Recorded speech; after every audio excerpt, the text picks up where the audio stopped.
Hello Empowered Tribe, welcome back to my channel. How are you doing? How is the holiday treating you? Did you have a good time with your family? How are things going? As my previous video, I mentioned that, this is a very stressful season for all of us. But just do some self-care, and I think that will really help you get through it. Without further ado, let's go into the Book of Awakening. Today's passage is titled The Hunt for Truth. I take a wolf's rib and whittle it sharp at both ends, and freeze it in blubber and place it out on the fairway of the bears. And when it has vanished, I moved out on the bear tracks, roaming in circles for days. The way that Eskimo hunt bear for food is powerfully captured in Galway's Kennel's poem, The Bear. Yet just as Eskimo hunt food for survival, we often find ourselves searching for an inner food known as truth. For the authenticity of living is not just an interesting idea or an eloquent feeling. Authenticity, the experience of truth, is our richest food. Without it, we will freeze to death. Two lessons happen to Kinnell's Eskimo that are difficult to take in. On the third day out, the hunter is starving as much as the hunted, and at nightfall he stoops as he knew he would to gnash down a bear turd soaked in blood. What this tells us is that no matter what we say we will or will not do, no matter the imperious standards by which we judge ourselves and the world, we humbly can't know what we will do when starving for truth.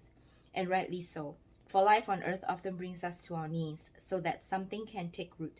When dying of cancer, I, a proud Jew who vowed never to kneel, found myself on my knees before a Catholic healer who laid hands on the tumor on my brain. While feeding on the truth can disrupt the ways we like to see ourselves, it can also deeply affirm that we as human beings are resilient beyond anything we can imagine. A second imperative occurs when the Eskimo, 7 days out, is half frozen as the bear finally dies, and he is forced to enter the gutted cavity of the bear to survive the cold. For those of us who search for truth in cold modern streets, we are told here that arriving at the truth is not enough. We need to put it on, to inhabit it, to actually enter and wear the truth. So where do we begin? Well, the Eskimo also teach us how to hunt for truth in the way they fashion their bait, not by intellectual debate or esoteric study, but by risking something of ourselves, by placing something troublesome and sweet in the open, by offering something essential from our hunger and coating it with our vulnerability, we call it the greater truth, into the open with a smaller. Humbly and unavoidably, the need for truth will lead us into the unexpected living of our lives beyond all images of perfection. So this is a little bit of a longer passage, but what it really is telling us is the experience of the Eskimo. And I can definitely kind of get what it's saying, as in, how many times when we look at somebody else and their life and we are thinking, I wouldn't say we necessarily judge them, but we do think to ourselves, if I was in that situation, I would do things completely differently. Like, how many times have we done that? When we are listening to others here, we are thinking like we would have done things differently. But the example that is given to us kind of told us that sometimes you won't know, even though you have your standards and how you would apply things with a level head, you will not know how you will react when push come to shove until you're at that very moment when you're making that decision. You'll be surprised the decisions you make, because until you are in someone else's shoes, you really don't know what that decision making, what goes into that decision making, let's put it that way. So I would say, like, as human beings, we are all kind of come to our own wisdom through experiences. So to share an example, today I met with a client. She just left an abusive relationship. She's going through her own version of spiritual awakening. And if you do not know, I'm a life coach. I also work with clients who have intuitive gifts like myself, in kind of honing their gifts and to help them, embrace those aspects of themselves. And I also help my clients go through what I call the dark night of the soul and spiritual awakening. So this client of mine is actually going through her own dark night of the soul and is spiritual awakened to her gifts. She's able to, I know it sounds woo woo, but for those of you who are more open to ideas like that, she's starting to hear voices. She's starting to see, spirits. And I know that for some of people out there who don't really believe in that, um, I definitely understand. But for me, I personally believe in it because I experienced that myself. And a lot of times when you're going through that personally, you think you're going crazy. And being that I have gone through that, I'm able to help her understand that she's not going crazy. That because she's so open to the idea, and that spirits are actually attracted to her and they're showing up left and right because she doesn't know how to set boundaries yet. And it's a skill when you are, trying to develop those gifts. But what it comes down to is the dark night of the soul, which is your ego dying and you are awakening to your new sense of self, your authentic self, is that you need to take the time to really grow into yourself, because your old self is dying. And that's where you literally feel like you're dying. And there's a lot of videos out there around spiritual awakening, and it's a tough phase in your life where everything doesn't make sense. You feel like you're going crazy. Nobody really understands unless they've been through it. And she's not sure what that is about. And then this new aspect of her is showing up, like her intuitive gifts, and she's just thinking that she really is going crazy. And um, a lot of times when you are on a spiritual path, you need to hone into your authentic self and to really understand the ego and why you are the way you are before. Not to dwell on the past, but to really look at why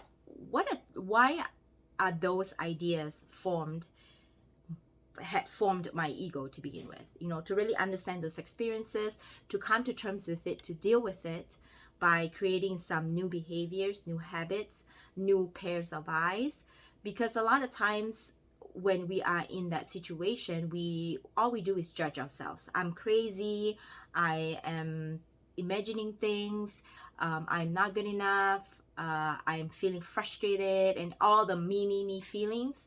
It's not helping. And what it helps is to step outside of it and really looking at it from the outside perspective, and which is why she's meeting up with me, because I'm able to help her see those aspects that she's not seeing. And end of the day, the conclusion that me and my client have is that she needs to do some homework, and she needs to, first of all, set her intention of what she wants out of her life. And that goes into that shadow work that you have to do to really dive into who you really are. And sometimes this experiences, the dark night of the soul, is happening so that you can come to a new realization of yourself and who you really are. And what I was trying to help her understand is that you can't just experience all those things and not go back to it to try to understand. Things happen to you, I get it, but you need to make sense of it. And when it comes to spirituality, your own personal journey, a lot of us think from our head, factually, but a lot of things when it comes to spirituality does not make sense. So you have to not think just from your mind. You have to think from your heart, and that's where I'm helping her truly open her heart out to feeling those emotions, understanding those emotions, to create a new reality for herself. Because otherwise those lessons will keep coming back to, and she will feel like she's not leaving this dark night of the soul. A lot of people who are in the dark night of the soul find themselves drowning in it and unable to get themselves unstuck, and that's where that stuckness is feeling. A lot of times it's a triggering event, a life-changing event that kind of caused you to question everything about life. And I will do a video about dark night of the soul, spiritual awakening. Like, this has been coming up more and more as the consciousness of the planet is awakening. A lot of us are awakening and we are experiencing this shift in the old self and the new self, especially COVID really jumpstart this whole awakening awareness of there is a new way of life. I don't have to go to a 9 to 5 job to find fulfillment.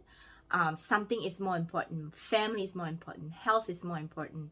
Doing what I love is more important. So they are slowly getting rid of their identity in the corporate world and starting to shift their awareness to a possibility of a different way of creating a life for themselves that doesn't require stress, that fits into what they, their lifestyle, and brings them joy, doesn't give them stress, and they can still create the same result, in fact an even better one, that is more healthy and wholesome. And usually that triggering event causes you to question everything, because you realize that there is another way and another perception, a whole new perspective out there. And it is going to be different for everybody because everybody is at different level of consciousness, but it is a muscle that you build. So instead of feeling like you're stuck in that negativity, which a lot of times when you're going through that phase, you feel stuck and you feel a level of helplessness, negativity. It feels like this dark cloud just doesn't leave you, and it's just one thing after another. I always encourage my clients and yourself to think about, you are creating your reality. You can look at this whole situation with a different set of eyes, have a brand new consciousness. But this is what I'm going to say about the society today, is that we are so lost. We are so fed with all the junk that's out there, that our identity is being defined by what the society tells us, what our parents tells us, what the world's telling us we have to be.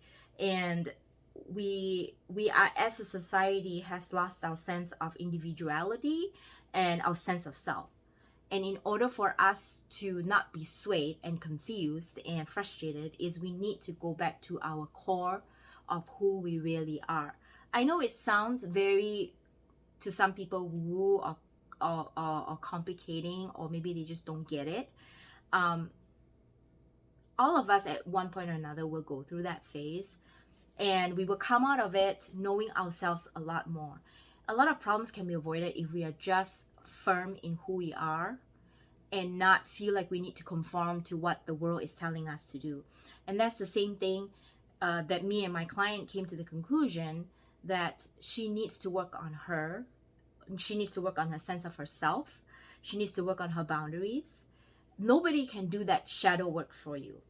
And I, even as a coach, I cannot do it for her, but I can guide her through those experiences because I've been through that before.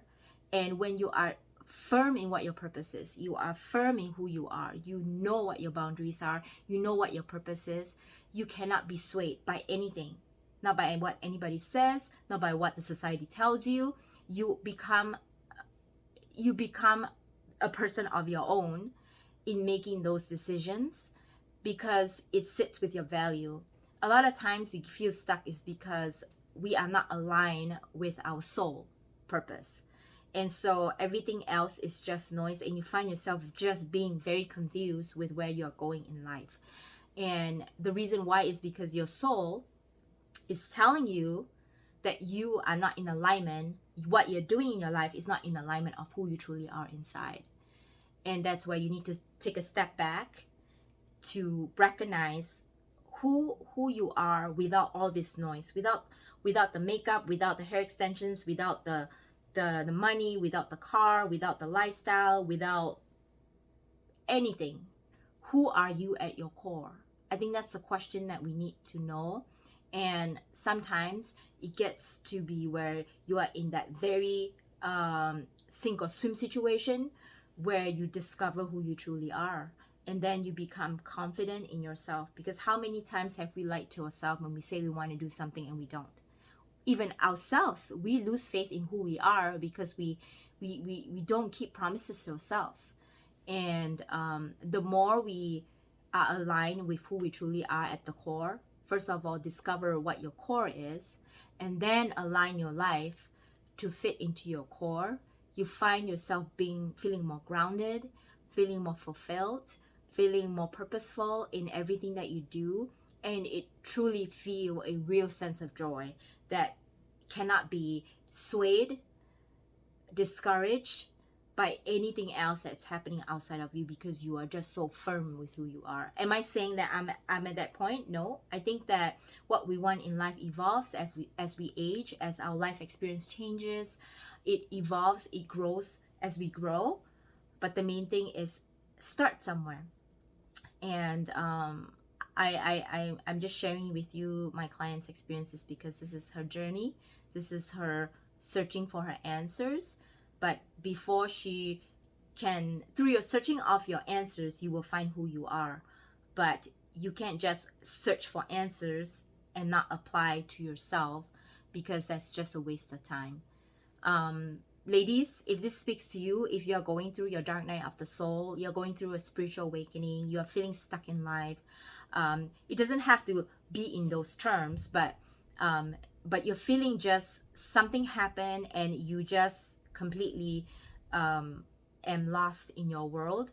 I'm the coach for you. I've been through that, and that's why I'm helping a lot of my clients who are slowly awakening find themselves, and I would love to help you too.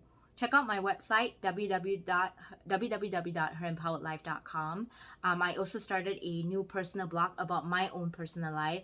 That way my audience can know a little bit more about me, and I have an upcoming blog about different things from DIY to lifestyle to fashion, to just what I love to do, and maybe that will give you some inspiration to what you want to create in your life too as well.